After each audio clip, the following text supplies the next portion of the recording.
Everyone, उम्मीद करती हूँ सभी लोग खुश होंगे, ठीक ठाक होंगे, अपनी पढ़ाई में मस्त होंगे। चलिए, हिस्ट्री हम लोगों ने पढ़ना स्टार्ट किया था और आज स्टार्ट होना था एक लगभग ये मान लीजिए पहले पार्ट एंशिएंट हिस्ट्री का लास्ट इंपॉर्टेंट टॉपिक है। टॉपिक और भी हैं, कुछ टॉपिक्स बचे हुए हैं अभी, लेकिन इसको मोस्ट इंपॉर्टेंट टॉपिक अगर मैं कहूँ हिस्ट्री का, एंशिएंट भारत का या प्राचीन भारत का, तो ये कहना अतिशयोक्ति नहीं है, गलत नहीं है, क्योंकि इस टाइम में जिसकी मैं बात कर रही हूँ वो टाइम लोगों ने जिया है जिसको कहा जाता है कि भारत में जो सोसाइटी ने सबसे खूबसूरत टाइम देखा, जब आज़ादी थी चारों तरफ विचारों की, राजा हेड हुआ करता था, लेकिन उसका राजा का सिद्धांत था वो ये नहीं था कि सिर्फ मैं ही सर्वे सर्वा हूँ। इनफैक्ट प्रजा की सेवा करना, प्रजा की केयर करना, ये राजा की भी जिम्मेदारी थी। और एक बहुत बेहतरीन समाज उस दौर में हुआ करता था, न चोरी का डर था, न डाकुओं का, और इस तरह से एक मेंटल फ्रीडम समाज में थी। बहुत सुंदर समाज था, आराम से रहते थे लोग, कमाते थे, राजा को कर देते थे, राजा की बड़ी सेना थी।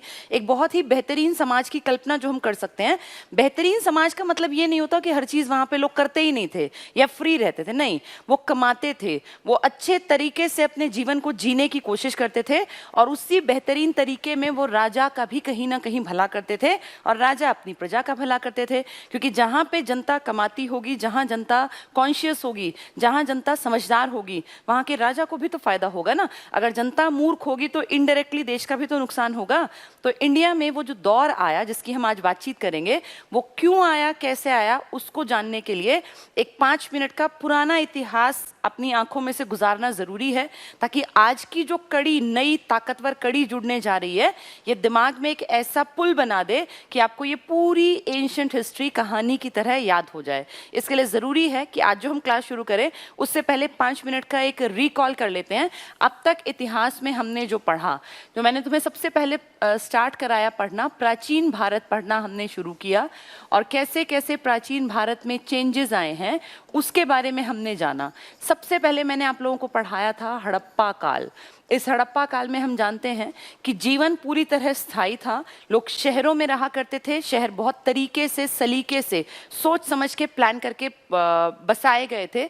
उस टाइम पे आर्किटेक्ट्स हुआ करते थे, बहुत सुंदर घर थे, कैसे शहर का विभाजन था, कितनी चौड़ी गलियां थी और कैसे सड़कें एक दूसरे को समकोण पर काटती थी। इनका ड्रेनेज सिस्टम उस टाइम का बेस्ट ड्रेनेज सिस्टम था। और अपनी समकालीन सभ्यताओं में, चाहे मिस्र की बात करें, मेसोपोटामिया की बात करें या चीन की बात करें, हम प्राउड से कह सकते हैं कि इंडिया की हड़प्पा सभ्यता की टक्कर में कोई टिक नहीं सकता था।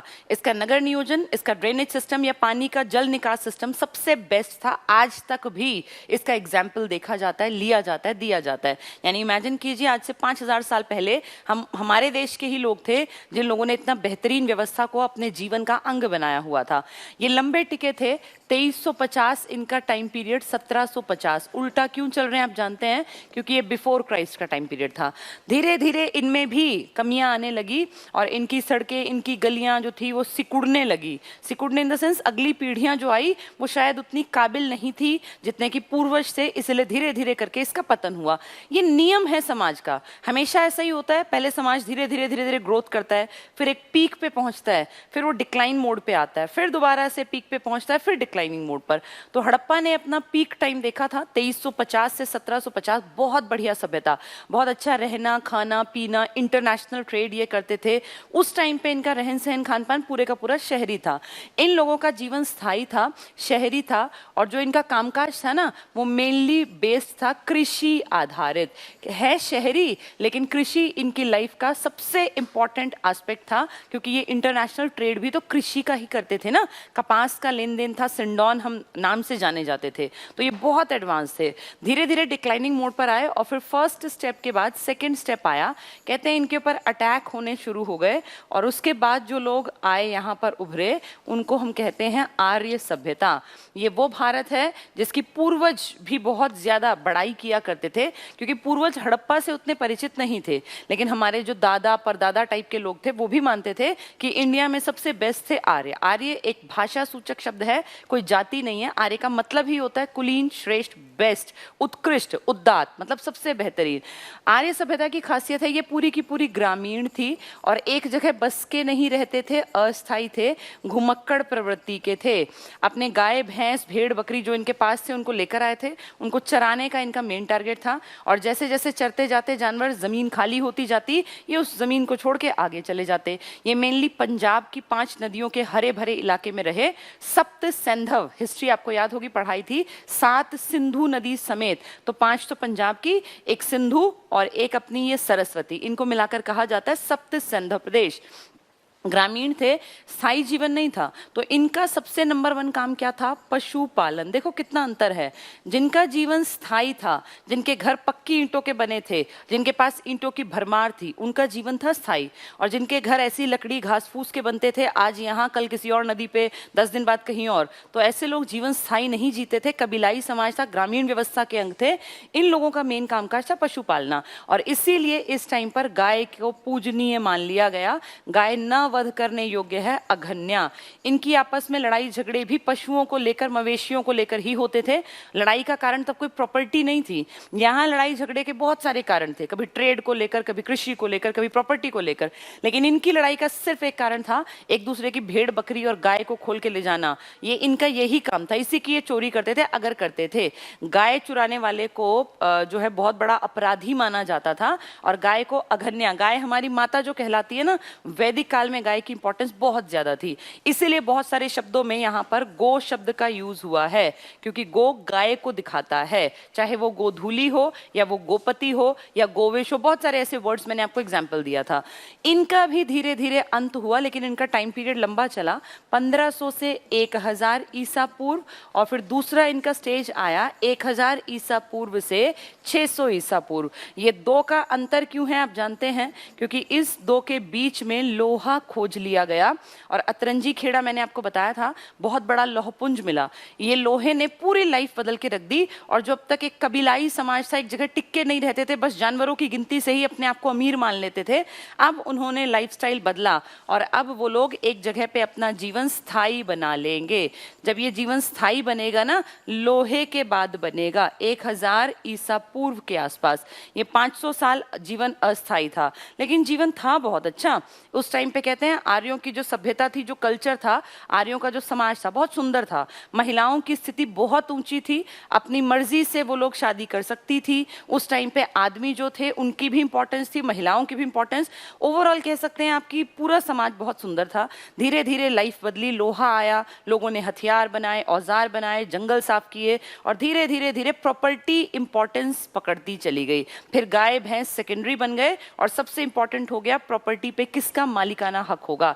ये वो दौर था जब लोग प्रॉपर्टी के लिए लड़ना भी स्टार्ट कर देंगे। और इस टाइम पर आकर हमने देखा था समाज में 4 वर्ण उभरे थे, जो आज तक चल रहे हैं, ब्राह्मण, क्षत्रिय, वैश्य और शूद्र। आप अच्छी तरह जानते हैं ये 4 पहले अपनी मर्जी से बने थे, कोई जबरदस्ती नहीं थी। जिसको साफ सफाई का, सेवा का काम करना है वो शूद्र बन जाएगा, जिसको व्यापार करना है ये वैश्य, जिसको अपनी प्रॉपर्टी बढ़ानी है, जिसका बिल्ट अच्छा है, तगड़ा है, वो राजा के रूप में क्षत्रिय है, और जो बुद्धिमान इंसान है, जो दिमाग के दम पे बैठ के खा सकते हैं, जिनको ज्ञान बहुत ज्यादा है, वो ब्राह्मण। तब ये नहीं था कि एक दूसरे से चिढ़ना है, आपकी जो लायकियत है, आपको लगता है जो काम आप मन से अच्छा कर सकते हैं, आप अपने आप बन जाइए। बहुत सारे ब्राह्मणों के बेटे या बेटियां शूद्र बन गए, उन्होंने कहा सेवा का काम करेंगे, कोई दिक्कत नहीं। बहुत सारे शूद्रों के बच्चे क्षत्रिय बन गए, बहुत सारे क्षत्रिय वैश्य बन गए। यानी अपनी मर्जी से काम का वर्ण किया जाता था, चयन किया जाता था। इसी को वर्ण व्यवस्था कहा जाता था। पर जैसे ही लोहा आया तो राजा के मन में आया कि मैंने प्रॉपर्टी बढ़ा ली, हिम्मत लगाई, मेहनत की, अब मेरी प्रॉपर्टी पर मेरा ही बेटा राज करेगा। यानी जैसे ही लोहा आया, लाइफस्टाइल बदला, और फिर धीरे धीरे धीरे इन चीजों में रिजिडिटी आ गई। रिजिड समझते हो ना? रिजिड का मतलब होता है एक तरह से अनम्य, जो नरम ना हो, भाई सख्त कि ऐसा बन गया, रूल बन गया, ब्राह्मण का बेटा ही ब्राह्मण बनेगा। और ब्राह्मण और क्षत्रिय धीरे धीरे ये सबसे ऊपर की कैटेगरी में आ गए, ब्राह्मण बुद्धि के दम पे और क्षत्रिय ताकत के दम पे। व्यापार को बढ़ावा दिया वैश्यों ने, और ना चाहते हुए भी शूद्रों की कैटेगरी में जानबूझ के इनके लिए बैरियर लगा दिया कि इन तीनों में आप एंटर कर ही नहीं सकते। अब शूद्र का बेटा अगर लायक भी है तो ब्राह्मण नहीं बन सकता, ताकतवर है तो भी क्षत्रिय नहीं बन सकता, व्यापारी बुद्धि है तब भी वैश्य नहीं बन सकता, क्योंकि उसका जन्म ही शूद्र के घर में हो गया। अब तक जो चीजें वर्ण अपनी मर्जी पर आधारित थी ना, अब ये चीजें जन्म आधारित बन गई। और आज टिल डेट 2020 में भी हम बैठे हैं, आप आज भी अच्छी तरह जानते हैं कि बच्चे का गोत्र, बच्चे का कास्ट, जितना भी सिस्टम है वो इसी के अकॉर्डिंग जज किया जाता है। ओबीसी, एससी, एसटी चाह के नहीं बन सकते। आज भी हमारी व्यवस्था में यही एक तरीका चला आ रहा है कि जिसके घर में जो जन्मेगा, पिता की कास्ट से उस बच्चे की भी कास्ट फाइंड आउट कर ली जाती है। तो आज भी वही सिस्टम है जो उस टाइम पे एक कहीं ना कहीं कमजोरी बन गई थी। स्टार्टिंग बहुत अच्छी थी, लायकियत के अनुसार कामकाज मिलता था। ब्राह्मण अगर तेज दिमाग है तो ब्राह्मण बन जाएगा, कोई दिक्कत ही नहीं है, और अगर सेवा करनी है शूद्र। लेकिन जब रिजिडिटी आई तब प्रॉब्लम स्टार्ट हुई। खैर धीरे धीरे ये इतना खराब हो गया ये सिस्टम, जो पहले बहुत अच्छा था, कि लोगों को लगा इसको बदलना चाहिए। और इसी बदलाव के लिए दो क्षत्रियों के घर में जन्मे एक लड़का जिसका नाम बाद में बना महावीर स्वामी। क्षत्रियों के बेटे थे ना ये, और दूसरे महात्मा बुद्ध। और फिर धीरे धीरे इन्होंने ये प्रचार प्रसार किया कि ये सब जो दिखावट कर रहे हैं ना, खासकर उस टाइम तक ब्राह्मण और क्षत्रिय बहुत रिजिड बन गए थे, ये सब बकवास है। और सिर्फ किसी के पिताजी के मरने से उसे गाय दान देने की कोई जरूरत नहीं है। वो पहले अपना पेट भरे, अपने परिवार का पेट भरे, और अगर कुछ बचता हो तो पिताजी जो एक्सपायर हो गए हैं, जैसे ब्राह्मणों ने इतना वर्चस्व हासिल कर लिया कि अगर आपने मरने के बाद ये नहीं किया तो आत्मा को शांति नहीं मिलेगी, ऐसा नहीं होगा, वैसा नहीं होगा। यानी दिमाग पे टोने टोटके, बलि, दिखावट, चढ़ावा, ये सब इतना छा गया कि आदमियों का जीना मुहाल हो गया। उस कंडीशन में दो क्षत्रियों के घर में जन्मे इन लड़कों ने धीरे धीरे करके पहले ज्ञान हासिल किया। एक ने 6 साल कड़ी तपस्या की, एक ने 12 साल, और फाइनली इन्होंने कहा कि सबसे इंपॉर्टेंट चीज है आप कर्म कैसा करते हैं। जो कर्म अच्छा करेंगे, अगर वो शूद्र है तो भी कोई फर्क नहीं पड़ता, और अगर वो कर्म घटिया करेंगे तो वो ब्राह्मण जन्म ले चुके हैं लेकिन वो ब्राह्मण नहीं है। धीरे धीरे लोगों का इंटरेस्ट बढ़ा इनकी बातों में, और सबने फील किया कि हाँ कर्म सबसे बड़ा है। आप आज भी देखिए 2020 में जात पात में जन्म लेने से कोई बड़ा नहीं होता, कर्म करने से आप और मैं बड़े बन सकते हैं। कोई ब्राह्मण घर में जन्मा है लेकिन अगर वो दिमाग का यूज ही नहीं कर रहा तो फिर क्या फायदा। कोई शूद्र के घर में जन्मा है लेकिन वो बुद्धि का यूज करता है, पढ़ लिख के काबिल बन जाता है, तो टीना डाबी जैसे एग्जाम्पल हमारे ही समाज में, हमारे ही बीच में रह रहे हैं। तो ये अब जो चीजें हैं ना, ये वापस से हमें समझनी पड़ेंगी कि कर्म आधारित चीजों से जजमेंट की जानी चाहिए, ना कि किसी के जन्म आधारित पर। तो इन लोगों की ये बात धीरे धीरे समाज में फैल गई, और धीरे धीरे करके वो जो आर्यीकरण था उसका खात्मा हो गया। एक टाइम पर वो अच्छा था, जरूरी था, लेकिन फिर धीरे धीरे वो खत्म हो गया। इसके बाद इंडिया में धीरे धीरे करके महाजनपद का काल आया। महाजनपद, जन मतलब जनता, पद मतलब पैर, और महा मतलब बड़े, यानी बड़े बड़े एरिया में जनता इकट्ठी एक राजा के अंडर रहने लग गई। और आप अच्छी तरह जानते हैं इंडिया में 16 महाजनपद ऐसे ऐसे करके बेल्ट में उभरे थे। इनमें से एक राजस्थान में था जिसका नाम था, पानी वाला इलाका था, मत्स्य मैंने बताया था आपको, और एक दक्षिण में था जिसका नाम अश्मक था, और बाहर बताए थे कंबोज, गांधार। ये पूरी एक बेल्ट उभरी थी मेनली यूपी और बिहार के आसपास, क्योंकि यहाँ पर नदियां थी, बढ़िया इलाका था। मगध नाम आपको याद होगा, वज्जी वैशाली राजधानी थी, फिर अवंती था, कौशल था, महिष्मती याद होगा, और अंग था, चंपा था, वत्स था, कौशाम्बी, ये सब मैंने आपको पढ़ाया था। इन महाजनपदों में एक महाजनपद जिसका नाम मगध था, टाइम के साथ साथ यहाँ तेज दिमाग राजा जन्मे, और इन लोगों ने धीरे धीरे करके पूरी बेल्ट्स को कैप्चर करना स्टार्ट कर दिया। और यही कारण था कि इंडिया में सबसे बड़ा महाजनपद मगध बना। इस मगध में बहुत तरीके से स्ट्रैटेजी के अकॉर्डिंग काम हुआ, और यहाँ फिर 3 वंश का नाम आता है, ह शी न, हरियंक वंश, शिशुनाग वंश, नंद वंश। इस नंद वंश के अंतिम राजा धनानंद के टाइम पर विदेशों से अटैक करते करते करते एक लड़का जिसका नाम है सिकंदर महान, ये पहुंचने वाला था इंडिया। इसका अगला टारगेट था इंडिया को बीट करना, इंडिया को हराना, उस पर अपना झंडा फहराना। सिकंदर महान दुनिया को जीतने का सपना लेकर एक बहुत कम उम्र का लड़का निकला था। इस सिकंदर महान, रिकॉर्डेड नहीं है क्लास, ये एक बार रिवाइज करा रही हूँ क्योंकि बहुत सारे बच्चे नए जुड़े हैं, ये सुन लो, तुम्हारे काम आएगी। तो देखो क्या हुआ, सिकंदर महान जो है इसने अटैक किया, इसकी चीजों से चिंता हो गई एक टीचर को जिसका नाम था चाणक्य, और वो भागे भागे धनानंद के पास आए, लेकिन धनानंद ने उनकी बात नहीं मानी, जिसका कहीं ना कहीं उसको नुकसान उठाना पड़ा। और फिर उस टीचर ने पूरे इंडिया को एक बनवा दिया, अपना एक ऐसा स्टूडेंट तैयार किया जिसने पूरे इंडिया को एक बना दिया, जिसका नाम था चंद्रगुप्त मौर्य। और ऐसे करके इंडिया में पहला राजा जन्म लेता है जिसका नाम पड़ता है चंद्रगुप्त मौर्य। फिर इसका बेटा कैसे इसने काम किया वो सारा मैंने समझाया हुआ है। इसका बेटा बिंदुसार, उसका बेटा अशोक, फिर कैसे कैसे इन लोगों ने चेंजेस किए पूरे इंडिया में, ये सब हम पढ़ चुके हैं। इसके बाद आया मौर्योत्तर काल, जिसका मैंने कल खात्मा किया था, इस चैप्टर को क्लोज किया था। मौर्योत्तर काल, मौर्योत्तर काल में विदेशी ताकतें, ये कमजोर पड़े अशोक के वंशज, लास्ट था ना वो कमजोर पड़ गया, वृहद्रथ, उसकी हत्या कर दी। और फिर मौर्योत्तर काल में इंडिया में दो अलग तरीके के राजा देखने में आए, एक विदेशी ताकतें थी और एक अपने देसी राजा थे। ये सब मैंने आपको बहुत डिटेल से एक्सप्लेन किया है, 1 महीने प्लस हो गया मुझे पढ़ाते हुए, सब उसका निचोड़ है, क्योंकि अब एंड आने वाला है, इसलिए पुरानी सारी चीजें दिमाग में पिक्चर की तरह बैठनी चाहिए। तो विदेशी हमने पढ़ा था, हिंद यवन थे, हिंद यवनों में फिर मैंने आपको 4 नाम बताए थे, 2 वंश बताए थे, वो कांच के सिक्के बता दिया था, मिनांडर बताया था, डिमेट्रियस बताया था, यूथिडेमस बताया था। इनके बाद फिर आए शक, इसके बाद पहलव, और इसके बाद लास्ट जो कल हमने खत्म किया था टॉपिक वो था कुषाण वंश, जिसमें कनिष्क सबसे प्रतापी राजा था। कनिष्क का एक छोटा सा पॉइंट रह गया था, वो मैं आज भी बता दूंगी। तो इसके साथ साथ देसी राजाओं में हमने पढ़ा था, अपने ब्राह्मणों में एक शुंग वंश पढ़ा था ना, 3 पढ़े थे, 10 टोटल थे, 3 के नाम एक साथ मित्र मित्र मित्र थे, पुष्य मित्र, अग्नि मित्र, वसु मित्र, तीनों की इंपॉर्टेंट बातें आपको बताई थी, भागभद्र बताया था। और फाइनली लास्ट वाले का अंत करके नया वंश स्टार्ट कर दिया, जिसमें महज 4 राजा हुए। कण्व वंश जो है ये चला ज्यादा दिन नहीं, और इसके बाद आ गया फाइनल लास्ट इंडिया में बड़ा, जिसका नाम था सातवाहन।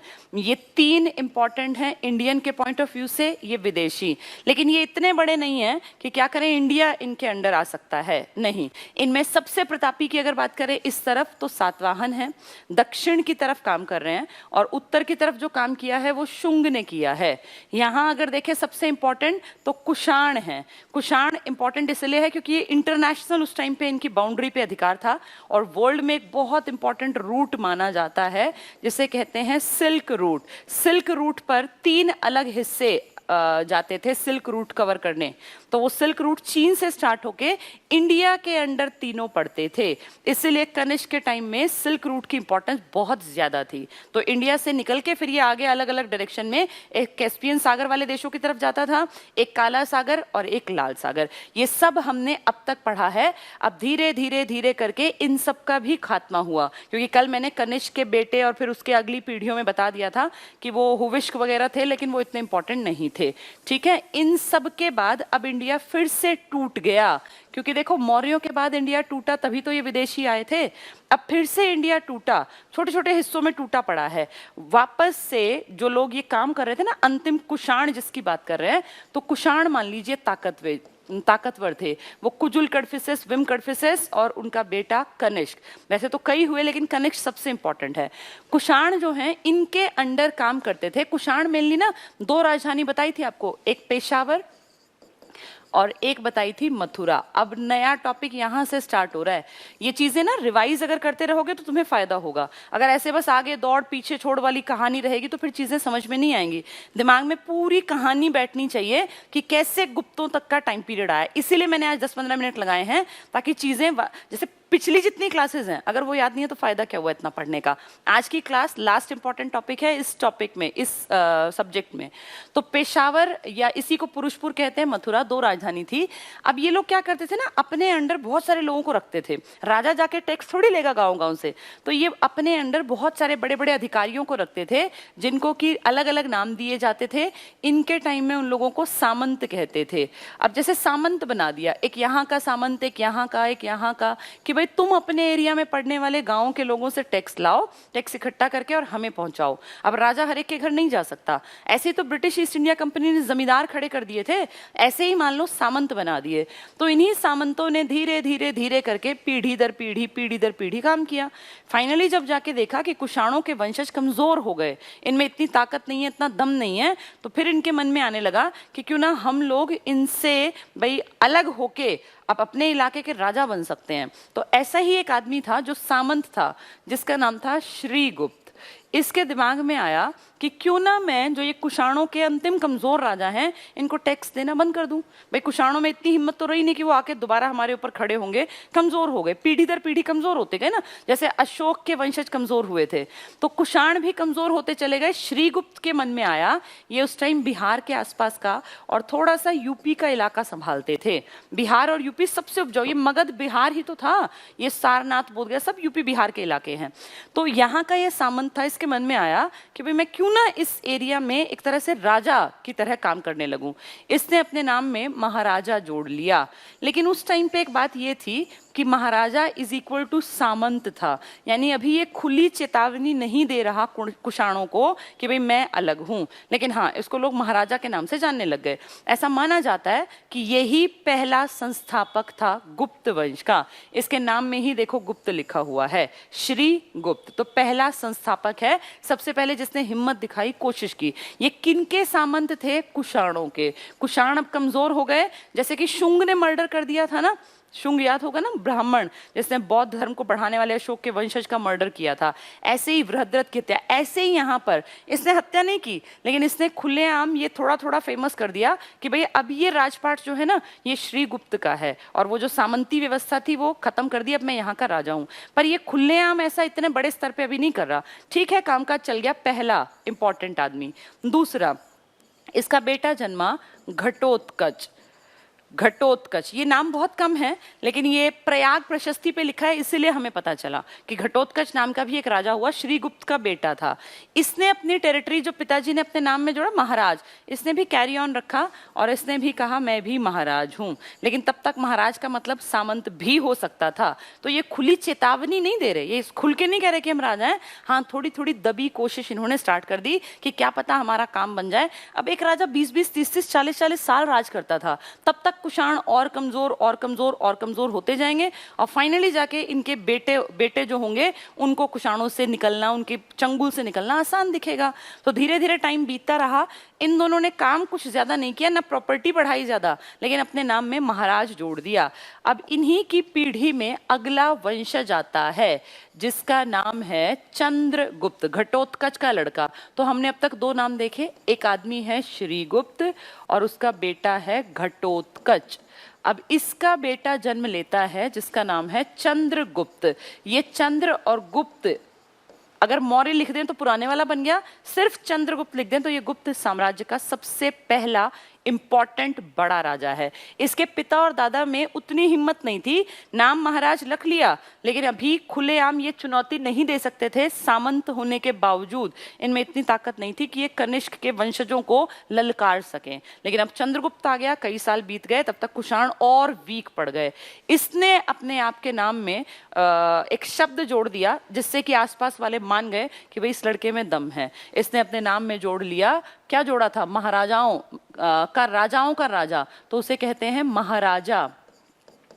महाराजा धीराज, किंग ऑफ किंग्स, ये बहुत बड़ी पदवी ले ली इसने। पिताजी और दादा तो महाराज लिखते थे, ये महाराजा धीराज लिखने लगा, यानी महाराजाओं का भी राजा। तो किंग ऑफ द किंग्स, पहला प्रतापी, इतनी हिम्मत करने वाला राजा था चंद्रगुप्त। चंद्रगुप्त बहुत चालाक और समझदार था। और याद करो, जब महापद्म नंदन से पहले जो हरियंक वंश था, नंद वंश से पहले जो सबसे पहले मगध में हरियंक वंश था, उसमें एक लड़का तुम्हें याद है, एक राजा बना था बिंबिसार, जिसने वैवाहिक संबंध स्थापित किए थे अपने अड़ोसी पड़ोसियों की, किसी की सिस्टर से शादी, किसी की बेटी, ताकि वो लोग इनके फेवर में रहें।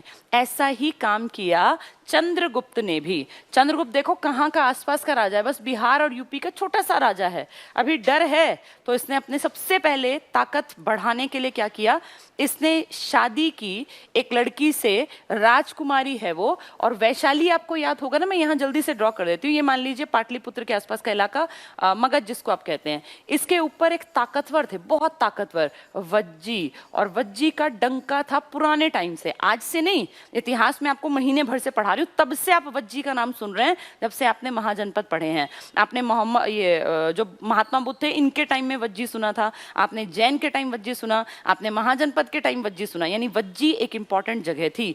वज्जी की खासियत है एक राजा नहीं है, स्टार्टिंग में ये गणराज्यों का समूह था, 8 स्वतंत्र गणराज्य थे, सारे बैठ के डिस्कशंस करते थे, बहुत यूनिटी थी और किसी में हिम्मत नहीं थी कि वज्जी वालों को हरा सके, इतनी यूनिटी इतनी ताकत थी इसके पास। मगध एक था, वज्जी के पास 8 गणराज्य थे, तो वज्जी को हराना कोई हंसी खेल नहीं था।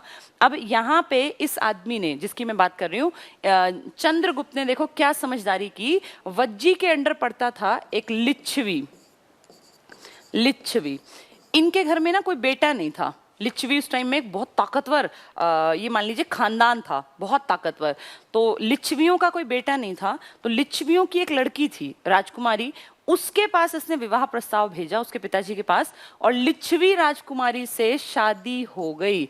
तो लिच्छवी राजकुमारी का विवाह किससे हो गया?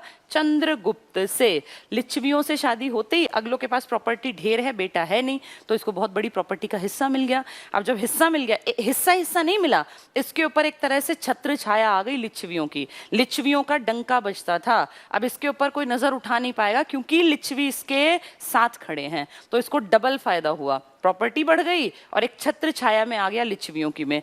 तो लिच्छवी राजकुमारी से इसने शादी की और उस राजकुमारी का नाम था कुमार देवी। इस शादी की इंपॉर्टेंस आप ऐसे याद रखना कि किसी औरत की पिक्चर नहीं थी अब तक के सिक्कों पर। अब तक हमने सिक्के पढ़े थे ना, मैंने आपको सोने के, चांदी के, सब तरह के बताए, तांबे के, शीशे के और शीशे कांच के। किसी सिक्के पर रानी की फोटो नहीं होती थी, लेकिन ये वो महिला है जिसकी फोटो सिक्के पर बनवाई गई।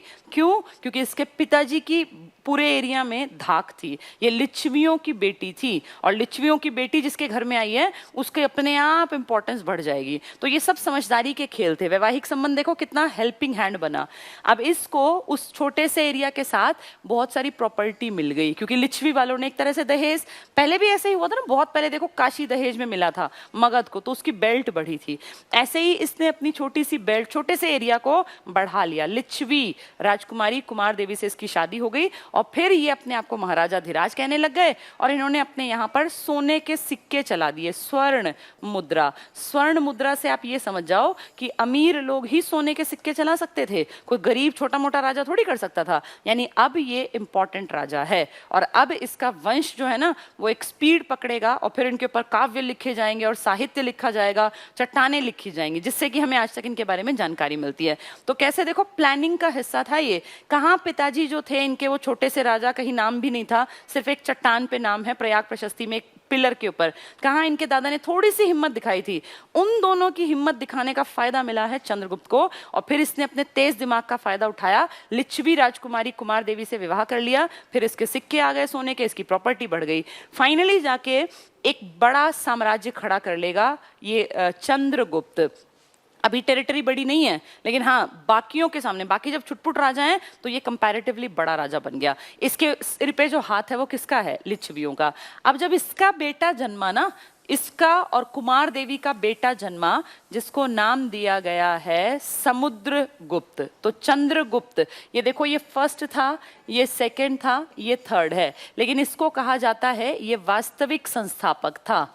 तो अगर एग्जाम में आ जाए वास्तविक संस्थापक कौन था, तो आप टिक मार्क करेंगे वास्तविक में चंद्रगुप्त। अगर सिर्फ संस्थापक पूछेंगे तो आप श्रीगुप्त टिक करेंगे, वास्तविक कहेंगे जिसने पावर का यूज किया तो ये था चंद्रगुप्त। चंद्रगुप्त की शादी हुई लिच्छवी राजकुमारी कुमार देवी से, इन दोनों के घर बेटा जन्मा जो अगला बड़ा राजा बनेगा, जिसका नाम क्या है? समुद्रगुप्त। ये इतना तेज दिमाग है, इतना चालाक है, समझदार है कि इसने अपने नाना के नाम को भी यूज किया है और इसने अपनी प्रयाग प्रशस्ति में लिखवाया कि मैं लिच्छवी दौहित्र हूं। लिच्छवी, देखो नाम कितना बड़ा रहा होगा इसके नाना का कि इसने अपने नाम के आगे लिखवाया है लिच्छवी दौहित्र। दौहित्र जिसको हम देवता बोलते हैं ना, देवता होता है बेटी का बेटा, तो देवता को हिंदी में एग्जैक्टली दौहित्र कहा जाता है, संस्कृत भाषा का शब्द है, संस्कृत से निकला है। तो अपने नाम के आगे दादा का नाम नहीं लिखवाया, क्योंकि इसके दादा कौन थे? घटोत्कच, जिनका की हिस्ट्री में नाम भी नहीं है, बड़े राजा नहीं थे, लेकिन इसके नाना का बहुत बड़ा एक एरिया था, एक पैठ थी समाज में, तो अपने नाम के आगे लिखवाया लिच्छवी दौहित्र हूं। यहीं से दिखता है कि वैवाहिक संबंधों की इंपॉर्टेंस कितनी ज्यादा रही होगी। समाज पितृसत्तात्मक है, नाम जाना जाता है पिता से, लेकिन इसने अपने नाम में अपने नाना की तरफ के खानदान को जोड़ के अपनी इंपॉर्टेंस दिखाई है। और इसने एक सिक्का चलाया समुद्रगुप्त ने, जिस सिक्के में इसने एक अपने पिताजी और अपनी माँ का भी चित्र छपवाया। तो आप कुमार देवी की इंपॉर्टेंस समझ जाओ, हिस्ट्री में किसी महिला का चित्र ऐसे छपना तो उसकी कितनी इंपॉर्टेंस रही होगी। तो कुमार देवी के फोटो के साथ सिक्के, ये आप गूगल पे भी देख सकते हैं, आपको ज्यादा अच्छा समझ में आएगा। सिक्का अगर आप देख लेंगे कि कैसे पिता और माँ के फोटो सिक्कों पर छपवा दिए, और धीरे धीरे धीरे करके समुद्रगुप्त ने, अब पिताजी के ही तो इसमें कहीं ना कहीं गुण आएंगे ना, जब पिताजी इतने समझदार थे कि अपने नाम के आगे महाराजा धीराज जोड़ गए तो इसको तो फायदा मिलना ही मिलना है। बाकी सब तो छुटपुट छुटपुट राजा हैं, इसका बैकग्राउंड भी तगड़ा है। अब तक इसके पिताजी का बैकग्राउंड तगड़ा नहीं था, उन्होंने तो शादी करके अपना बैकग्राउंड थोड़ा सा ठीक किया, लेकिन इसको जो प्रॉपर्टी मिली है वो तो फ्री की मिल गई, और नाना का कहीं ना कहीं एक नाम चल रहा है। तो लिच्छवी दौहित्र समुद्रगुप्त की हिम्मत बढ़ी और इसने अपनी टेरिटरी को बहुत बढ़ाया, इनफैक्ट एक बड़ा साम्राज्य खड़ा कर दिया। इसके पिताजी जो सिर्फ यूपी बिहार तक सीमित थे, छोटी मोटी प्रॉपर्टी जो उनको दहेज में मिली थी, इसने उस प्रॉपर्टी को इतना बढ़ाया कि इसने टारगेट बना लिया कि मैं उत्तर, मेरे इसके आसपास भी तो छुटपुट छुटपुट राजा थे ना, ऐसे राजा गायब थोड़ी होते थे, बड़ा राजा नहीं था लेकिन छुटपुट ढेर राजा थे। तो इसने टारगेट बनाया एक सेना लेके कि मैं 9 राजाओं को हराऊंगा आर्यावर्त में। आर्यावर्त समझे, ये उत्तर भारत का इलाका था आर्यावर्त। यहाँ पे इसने टारगेट किया, 1 दर्जन राजा हराए थे, 9 + 3 टोटल 12 राजा हराए, और इन राजाओं को हरा के इनकी प्रॉपर्टी अपने एरिया में कंसीडर करनी स्टार्ट कर दी। यानी धीरे धीरे करके देखो, छोटी सी प्रॉपर्टी बढ़ते बढ़ते बढ़ते एक बहुत बड़ा हिस्सा गुजरात साइड का छोड़ दिया था, बाकी यूपी बिहार एमपी, और आज का अगर बात करें तो ये पूरा जो पंजाब के आसपास तक का इलाका है ना, हरियाणा, ये सब इनके पास था। तो कहाँ छोटे से पिताजी ने एक बेल्ट में शुरुआत की थी और कहाँ बेटे को एक बड़ा बैकग्राउंड उसने तैयार कर दिया। इस पूरी प्रॉपर्टी का मालिक बन गया। यहाँ से खूब टैक्स आने लगा, जिस राजा के पास टैक्स अच्छा आएगा वो सेना अच्छी बनाएगा, सेना अच्छी बनाएगा तो आप मान लो अगले राजा जो होंगे वो भी उससे डरने लगेंगे। तो इसने उत्तर भारत में ऐसे किया, फिर अपनी सेना को लेके ये दक्षिण अभियान पे निकला, क्योंकि बड़ी सेना बना ली। अब दक्षिण अभियान पे निकला तो दक्षिण में भी छुटपुट छुटपुट 12 राजाओं को इसने एक एक करके सारों को हरा दिया। तो इसने 12 राजा दक्षिण के हराए, दक्षिण भारत के 12 उत्तर के हराए थे, लेकिन उत्तर के एक साथ नहीं हराए, 2 अलग अभियान थे, 9 और 3। इसलिए बहुत सारी किताबें सिर्फ 9 लिख देती हैं। दिमाग में रखना, 9 इंपॉर्टेंट एक साथ हैं, नीचे के दक्षिण वाले 12। लेकिन ये समझदार था, इसको लगा कि अगर मैं दक्षिण भारत तक अपनी टेरिटरी को बढ़ा लूंगा ना तो कोई ना कोई विद्रोह कर देगा और फिर मुझे कभी उधर भागना पड़ेगा, कभी उधर भागना पड़ेगा, मैं परेशान हो जाऊंगा। इसीलिए इसने चालाकी से, समझदारी से दक्षिण भारत के इलाकों को कहा, पहले तो ये फील कराया भाई तुम कमजोर हो, ठीक है मैं राजा हूं तुम्हारा, वो मान गए इस बात को। फिर ये कहा कि मुझे तुम्हें अपने अंडर नहीं रखना, तुम अपना राज अपने आप चलाओ, मुझे कोई टेंशन नहीं, तुम सिर्फ मैं क्योंकि ताकतवर हूं मेरी अधीनता मान लो और मुझ तक कर पहुंचा देना, टैक्स पहुंचा देना। तो दक्षिण की इसकी नीति जो थी ना, वो सिर्फ टैक्स इकट्ठा करने के लिए की गई थी। इसको जाके वहां राजा नहीं बनना था, लेकिन पैसा इनकम आने लग गई, हर 6 महीने उस टाइम पे बहुत सारे रुपए आने लग गए। तो राजा को और क्या चाहिए, टैक्स बढ़िया आने लग गया, डर का डर हो गया, टैक्स का टैक्स आ गया, और जाके संभालना भी नहीं पड़ा, क्योंकि राजाओं को कहा कि तुम ही राज करोगे, मुझे सिर्फ टाइमली टैक्स पहुंचाना, अगर टैक्स नहीं दिया तो मैं आके फिर इस पर आक्रमण करूंगा। डर बहुत बड़ी चीज होती है ना, दक्षिण भारतीयों में इतना डर बैठ गया कि उन्होंने बिना किसी भी, इसका कोई खर्चा नहीं हो रहा, ना इसको सेना भेजनी ना कुछ करना, फालतू में हर 6 महीने जैसे ही पैदावार होती तुरंत टैक्स पहुंच जाता है इसके एरिया में। तो यानी अपने एरिया को सबसे ज्यादा बढ़ाया किस बड़े राजा ने, समुद्रगुप्त ने। एक बात ध्यान से सुनो, मौर्यों का जो टेरिटरी थी ना, एरिया, वो कंपैरेटिवली बहुत बड़ा था, लेकिन अगर कहें कि ज्यादा बेहतर प्रशासन और कामकाज तो वो गुप्तों ने दिखाया है। इसलिए मौर्यों का period, time period golden age नहीं है, गोल्डन एज है चंद्रगुप्त के बाद का समय, मेनली चंद्रगुप्त सेकंड का समय, ठीक है। तो समुद्रगुप्त देखो कैसे कैसे क्या कर रहा है, खूब बड़ी इसने प्रॉपर्टी बना ली है। अब इसने देखा कि भाई मैंने इतने सारे एरिया को जीत लिया, कहीं कल को कोई मेरा एंटी ना हो जाए, तो इसने अश्वमेध यज्ञ भी करवाया ताकि ये कंफर्म हो जाए कि हाँ मेरा दबाव, मेरा डर मानते हैं ये। अश्व मतलब घोड़ा, मेध मतलब बलि, तो घोड़े की बलि के लिए इसने यज्ञ भी करवाया। ये यज्ञ आपको याद है एक ब्राह्मण शुंग ने भी करवाया था, उससे पहले भी राजा वैदिक काल में यज्ञ करवाते थे। तो ये यज्ञ देखो अब तक भी पीछे तक जब तक हम ये पढ़ रहे हैं एडी आ चुका, तब तक भी ये यज्ञ एज इट इज चल रहा है। तो ये अश्वमेध यज्ञ करवाता है और फिर ये कंफर्म हो जाता है कि हाँ 9 इलाके ऊपर वाले इसके और 12 नीचे वाले इसको अपना हेड मान रहे हैं।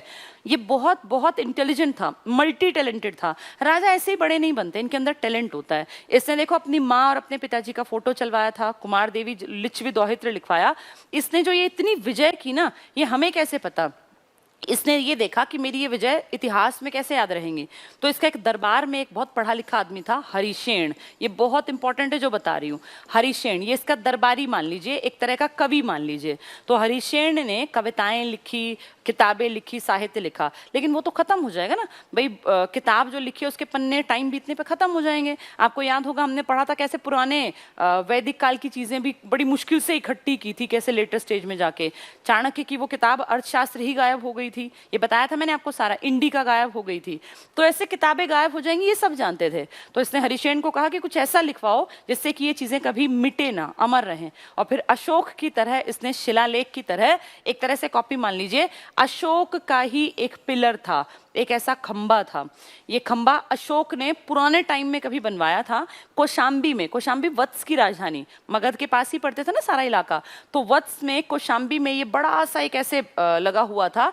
इस पर अशोक ने कुछ बातें लिखवाई थी, वहां से उखड़वाया गया वो जो पिलर था वहां से उखड़वाया गया। समुद्रगुप्त ने उखड़वाया और कहा कौशाम्बी से उठा के इसको ले आओ प्रयाग में, इलाहाबाद जिसको आप कहते थे प्रयाग, प्रयागराज आज कहते हैं ना, पहले भी इसका नाम प्रयाग था।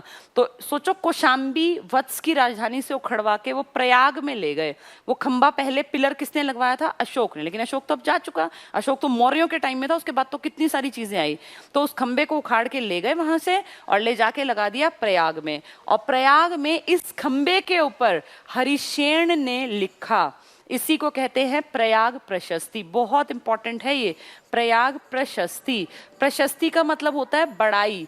जब आप लोग कोई अच्छा काम करते हैं ना, अगर आपने स्कूल कॉलेज में कभी कॉम्पिटिटिव किसी चीज में हिस्सा लिया होगा, कंपटीशन में, रेस में, डिबेट में, एक्सटेम्पर में, सिंपोजियम में, या कोई मान लीजिए ड्राइंग में, किसी भी चीज में, तो आपको कोई अवार्ड, कोई सर्टिफिकेट मिला होगा। उसको हिंदी में पढ़ना, सर्टिफिकेट के ऊपर प्रशस्ति पत्र लिखते हैं। तो जिसमें बड़ाई की जाए वो प्रशस्ति पत्र होता है। तो ये प्रयाग में बड़ाई लिखी जाएगी इस खंबे पर, इस पिलर पर। और क्योंकि ये प्रयाग में लाया गया तो नाम क्या पड़ा? प्रयाग।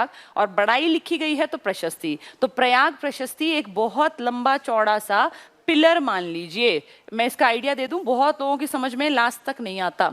ये एक बहुत लंबा चौड़ा सा पिलर था जिसको कभी पुराने टाइम में, हम प्रयाग के बारे में 3-4 बातें कर लेते हैं, आज ही क्लियर हो हमें कि ये क्या है, किस किस का इस पे नाम है।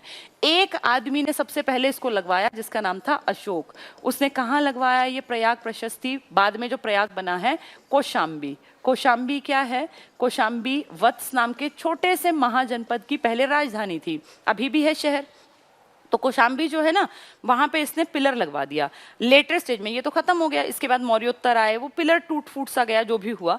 बाद में वहां पर, ये तो मौर्य था ना, गुप्तों में जो समुद्रगुप्त है, इसने उस पिलर को वहां से उखड़वाया, कौशाम्बी से निकलवाया और अपने इलाके के पास प्रयाग में ले आया। प्रयाग को ही आप पीछे तक इलाहाबाद कहते थे, फिर इस सरकार ने उसका नाम प्रयागराज कर दिया। इलाहाबाद ले आया और फिर अपनी जो इसने 9 विजय की थी ना उत्तर भारत की, +3 बाद में, और दक्षिण की 12, इन सब राजाओं के ऊपर इसने विजय हासिल की।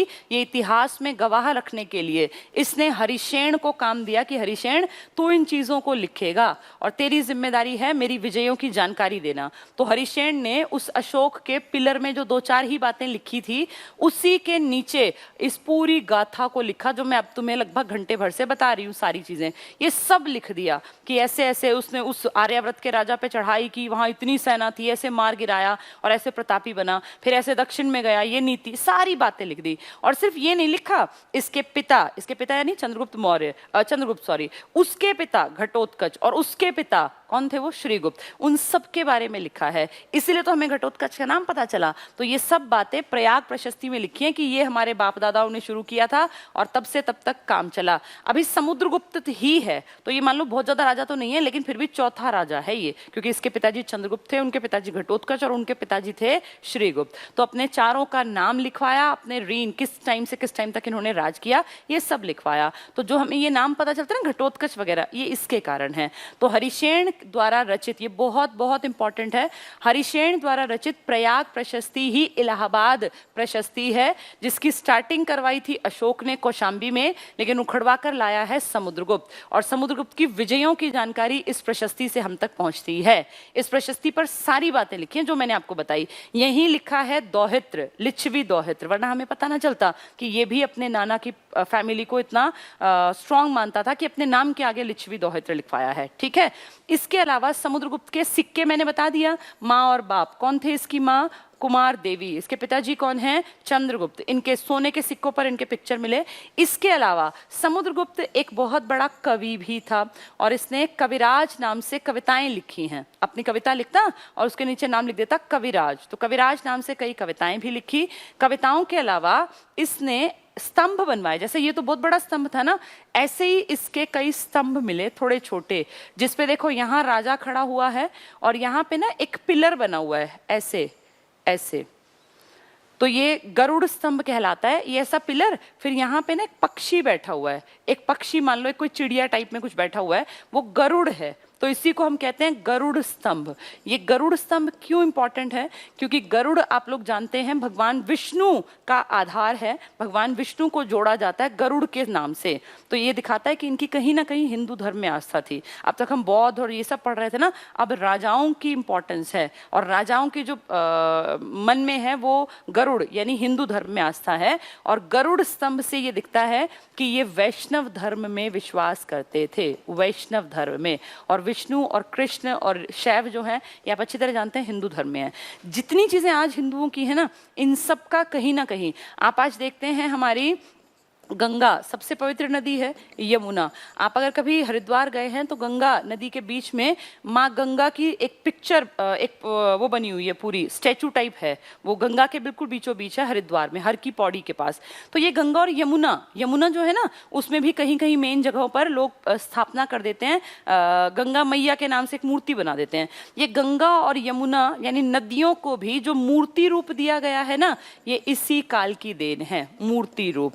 तो गंगा यमुना का मूर्ति रूप गुप्तों की देन है। आज जो आप मंदिरों में पूजा करते हैं ना, ये मंदिर देखो मैंने अभी तक हिस्ट्री में बताए नहीं थे आपको, एक से एक ब्राह्मण आए थे, शुंग वंश आए, लेकिन मंदिर का मैंने नाम नहीं लिया था। मैंने अब तक मंदिर शब्द नहीं बोला, आज मैं बोल रही हूँ क्योंकि अब मंदिरों का वास्तविक रूप निकल कर आया। और जो मंदिर आज तक, कई इस तरह के मंदिर हैं, दशावतार मंदिर है, देवगढ़ झांसी, कई इस तरह के, मैं एग्जांपल दूंगी इसमें, भीतर गांव वाले, कर्णिका वाला, लेकिन अभी आज इतना समझ नहीं पाओगे, एक बेस बता रही हूँ बस।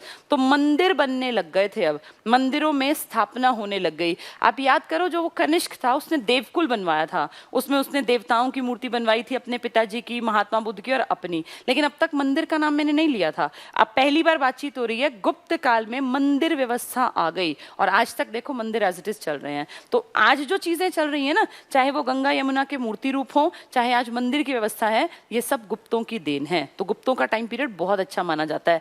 बहुत सारी बातें कहाँ लिखी हुई हैं? इस स्तंभ पर। कौन सा स्तंभ है ये? पहले ये कौशाम्बी में था, वत्स की राजधानी में, अशोक ने बनवाया था, वहां से उठा के ले आया समुद्रगुप्त, और इसने फिर ये प्रयाग में, किसने लिखा है इसके ऊपर? हरिशेन ने। तो हरिशेन रचित प्रयाग प्रशस्ति है। बाद में इसके ऊपर, बहुत बाद में जाके जहांगीर ने भी काम करवाया, और जहांगीर का जब कोरोनेशन हुआ था ना, यानी राज्यरोहण, जब राज तिलक हुआ, वो घटना भी लिखी हुई है प्रयाग प्रशस्ति पर। तो जहांगीर और बीरबल का भी नाम कहते हैं इस पर है।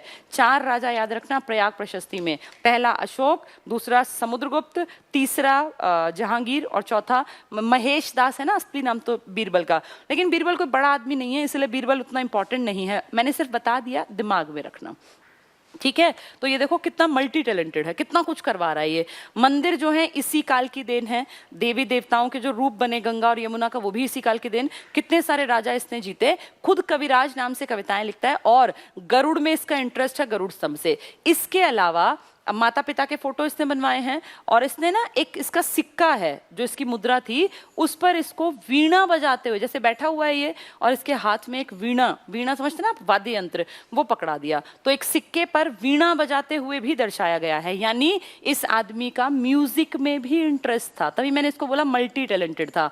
ये म्यूजिक का भी शौकीन था, सिक्के पे राजा को वीणा बजाते हुए तब दर्शाएंगे जब उसको बजानी आती होगी।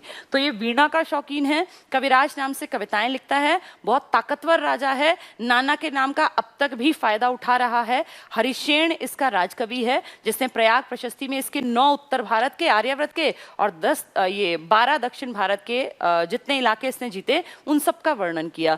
इसका टारगेट था पूरे भूमंडल को बांध लेना, तो भूमंडल को बांधने का सपना देखा था और इसने बहुत ज्यादा हद तक अपनी चीजों को अचीव भी कर लिया था।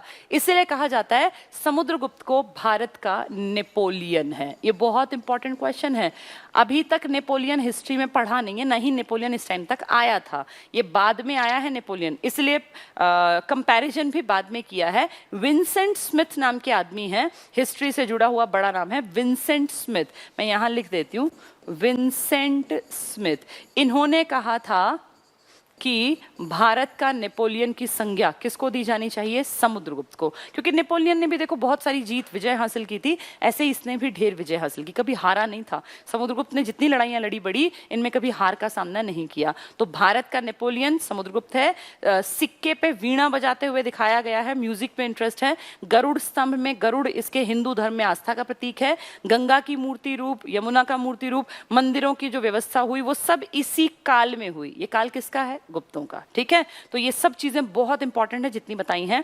इसके बाद अब देखो इसने प्रॉपर्टी को कितना बढ़ा लिया, बहुत ज्यादा प्रॉपर्टी बढ़ा ली, तो उसका फायदा कहीं ना कहीं इसके बेटे को मिलना है। इसके बेटे को इतनी बड़ी प्रॉपर्टी मिली, इतनी बड़ी कि उसको पूरा भारत लगभग, क्योंकि 9 तो आर्यावर्त के बताए मैंने, देखो दादा की प्रॉपर्टी तो बस इतनी थी। दादा मतलब कौन? यहाँ हम सबसे इंपॉर्टेंट आदमी से शुरू कर रहे हैं, वो घटोत्कच की बात नहीं कर रहे। चंद्रगुप्त की प्रॉपर्टी छोटी सी थी, बिहार यूपी का इलाका, कुषाणों से ही तो निकले थे ये लोग, सामंत थे उनके। उस प्रॉपर्टी को शादी करने के बाद थोड़ा सा बढ़ा लिया, क्योंकि दौहित्रों की इस जो ये लिच्छवी थे, इनकी प्रॉपर्टी इनको दहेज में एक तरह से मिल गई। इतनी प्रॉपर्टी बाकियों के पास नहीं है, तो बड़ा राजा कहलाया, महाराजा धीराज। इनके बेटे ने और हिम्मत दिखाई और उत्तर भारत के 9 और दक्षिण भारत के 12 राजा हरा दिए, तो इतनी बड़ी प्रॉपर्टी के मालिक बन गए। अभी भी देखो ये हिस्सा बचा हुआ है, इस हिस्से पर बाद में तीसरा जो बड़ा प्रतापी राजा, जिसका नाम है अपने दादा के नाम पर चंद्रगुप्त द्वितीय, जिसके नाम के आगे लिखा जाता है विक्रमादित्य। ये ओरिजिनल विक्रमादित्य है, विक्रमादित्य 14 हुए हैं, लेकिन ये सबसे इंपॉर्टेंट ओरिजिनल विक्रमादित्य है। इस आदमी ने इतनी बड़ी बनी बनाई प्रॉपर्टी को और आगे बढ़ाया, और ये वो राजा था जिसके टाइम को गोल्डन पीरियड के नाम से जाना जाता है, क्योंकि इन्होंने कोई कसर नहीं छोड़ी। अब तक हम बातचीत कर रहे थे लड़ाई की, एरिया छीनने की, इस तरह की ना, अभी तक हमने बातचीत नहीं की कि लिटरेचर लिखा गया, साइंस आगे बढ़ा, मैथ्स आगे बढ़ा। लेकिन इस टाइम पर अब इसको प्रॉपर्टी तो ऑलरेडी बनी बनाई मिल गई, इसको प्रॉपर्टी नहीं बढ़ानी ज्यादा, लेकिन फिर भी इसने काम किया। और जो ये वाला इलाका था ना, यहाँ के राजा से, वाकाटक साम्राज्य था ये, वाकाटक से अपनी बेटी की शादी कर दी, प्रभावती की। और देखो इनकी किस्मत, प्रभावती का हस्बैंड मर गया, तो ये प्रॉपर्टी भी इन्हीं के हाथ आ गई, और इस तरह से एक बड़ी प्रॉपर्टी के मालिक बन गए चंद्रगुप्त सेकंड। ऐसा नहीं है कि ये सब पुश्तैनी हो रहा है, इनकी लायकियत भी मैटर करती है। पुश्तैनी तो बहुतों को मिली, लेकिन वो संभाल तो नहीं पाए ना। चंद्रगुप्त ने टक्कर ली थी, क्योंकि उस टाइम पर इस इलाके में शक भी छोटे मोटे एक शाखा के रूप में चल रहे थे। शकों को हराया, और सिर्फ हराया नहीं, इतनी बेइज्जती की थी कि उसका एक तरह से बदला लिया था, और इन्होंने चांदी की मुद्रा भी चलाई थी उनको हराने के कारण। इस कारण ये शकारी भी कहलाते हैं, बस छोड़ रही हूँ क्लास, शकारी भी कहलाते हैं। अरी का मतलब होता है दुश्मन, तो एग्जाम में ऐसे क्वेश्चन आता है शकारी कौन है, शकों का दुश्मन कौन था? चंद्रगुप्त सेकंड। पिताजी की बनी बनाई प्रॉपर्टी, जो इतनी बड़ी प्रॉपर्टी पिताजी ने जीत के बनाई थी, इनको प्रॉपर्टी बनी बनाई मिली, इसलिए इन्होंने और ग्रोथ की। उस पर बैठ के खाया नहीं, इन्होंने साइंस पे काम किया, मैथ्स पे काम किया, एस्ट्रोफिजिक्स पे काम किया, एस्ट्रोलॉजी पर, हर चीज पर काम किया, और इसलिए इनका टाइम पीरियड क्या कहलाया? Golden period. पीरियड। आज मैंने इसका सिर्फ इंट्रोडक्शन दिया है, इसको पढ़ाया नहीं है। ये 3 राजा इंपॉर्टेंट हैं, चंद्रगुप्त, समुद्रगुप्त, चंद्रगुप्त सेकंड, फिर इसके बाद इसका बेटा आएगा कुमारगुप्त, फिर उसका बेटा आएगा स्कंदगुप्त, फिर आगे इनकी पीढ़ी जो है धीरे धीरे कमजोर होगी और फाइनली जाके हम देखेंगे कि इनका भी द एंड होगा और उसी के साथ फिर एंशिएंट इंडिया का भी खात्मा हो जाएगा। तो आज जो हमने पढ़ा है ये एक इंपॉर्टेंट टॉपिक था। चलिए ये टॉपिक इतना ही पढ़ते हैं आज। कनिष्क का ना एक इंपॉर्टेंट हिस्सा जो मैंने नोट्स में लिखा था लेकिन मैं बता नहीं पाई, टाइम नहीं था कल, चलते चलते बता देती हूँ, बस 1 मिनट का है। कनिष्क के दरबार में कुछ इंपॉर्टेंट लोग थे जो कल पढ़ाने रह गए थे, शायद 1-2 तो बता भी दिया था। अश्वघोष मैंने बताया होगा, पाटलिपुत्र पे आक्रमण करके 3 चीजें लाया था ना, उनमें शायद बता दिया था अश्वघोष था। ये बहुत बड़ा बौद्ध विद्वान था। इसके अलावा इनके दरबार में, कनिष्क के दरबार में एक बहुत बड़ा डॉक्टर था चरक, हो सकता है बताया हो, मुझे लग रहा था शायद नहीं बताया। चरक बहुत बड़ा डॉक्टर था, वैद्य था, और चरक ने एक किताब लिखी है चरक संहिता जिसमें मेडिसिन की पूरी जानकारी है। तो डॉक्टर्स का भी नाम है, इंपॉर्टेंस है हिस्ट्री में। जैसे जीवक था ना बहुत पहले बिंबिसार के दरबार में, इसी तरह चरक था कनिष्क के दरबार में, अश्वघोष। तीसरा वसुमित्र जो कि चौथी बौद्ध महासंगीति का हेड भी बना था। ये इंपॉर्टेंट है सारे के सारे। और कनिष्क के बारे में शक संवत और ये तो मैंने बता ही दिया था, ठीक है। एक नागार्जुन और रह गया था, हाँ ये शायद नहीं बताया था। नागार्जुन, इसको कहते हैं शून्यवाद का जनक, या शायद मुझे लग रहा है बताया था, नहीं बताया होगा तो कोई नहीं, आज समझ लो। नागार्जुन ने शून्यवाद को जन्म दिया। शून्यवाद मतलब जीरो से जुड़ा, जीरो नहीं, वो तो आर्यभट्ट देगा आगे जाके जो कल पढ़ेंगे गुप्ता एज में, लेकिन नागार्जुन ने ये कॉन्सेप्ट दिया था शून्यवाद का कि कुछ ना होना भी कोई कॉन्सेप्ट हो सकता है। जीरो की वैल्यू बाद में जाके गुप्तों के टाइम में आर्यभट्ट ने दी है, लेकिन शून्यवाद का जो विचार दिया था वो नागार्जुन ने दिया था। बहुत बड़ा उस टाइम पे साइंटिस्ट मैथमेटिशियन था। चरक वैद्य है, नागार्जुन साइंटिस्ट और मैथमेटिशियन, ठीक है। चलिए टाइम क्लास का हो गया है तो आज इतना ही पढ़ते हैं। कल संडे है, आपका टेस्ट रहेगा 100 मार्क्स का। मैंने अपने पोर्शन में जो क्वेश्चन डाले हैं वो बौद्ध धर्म के डाले हैं और मौर्यों के, तो उन 2 को आज ढंग से तैयार कर लेना, कल टेस्ट में तुम्हारे मार्क्स ना कटे। चलिए थैंक यू। अच्छा, एक इंपॉर्टेंट मैसेज रह गया। डाउट क्लासेस के लिए एक नंबर है, क्या नंबर है बताना? ये नंबर है 9050061116। ये नंबर है मेरे पास, जिसका कोई भी डाउट है वो इस नंबर पे कॉल कर सकते हो। वैसे मैं कोशिश करती हूँ कमेंट्स पढ़ लूँ ताकि आपके डाउट्स कमेंट्स से ही मुझे पता चल जाए और मैं अगले दिन उनको क्लास में बता देती हूँ। फिर भी अब ये नंबर पर्सनल मेरे पास रहेगा और इसको मैं, आप जैसे जब क्लास ओवर होगी ना तो तुरंत से आप अपना डाउट पूछ सकते हैं। अच्छा, इस पे व्हाट्सएप भी स्टार्ट कर देंगे आज से, तो आप ये मान लो मंडे से कोई भी प्रॉब्लम होगी तो आप इस पे भेज सकते हैं, क्योंकि कल तो टेस्ट है, कल तो प्रॉब्लम होगी नहीं। तो मंडे से टॉपिक में जो भी दिक्कत हो आप मैसेज के फॉर्म में इस नंबर पे मुझे भेज देना, मैं उसका आंसर अगले दिन क्लास में आके बता दूंगी, ठीक है। चलिए टाइम मेरे पास इतना ही था क्लास का, अब आपकी अगली क्लास है। थैंक यू आज के लिए।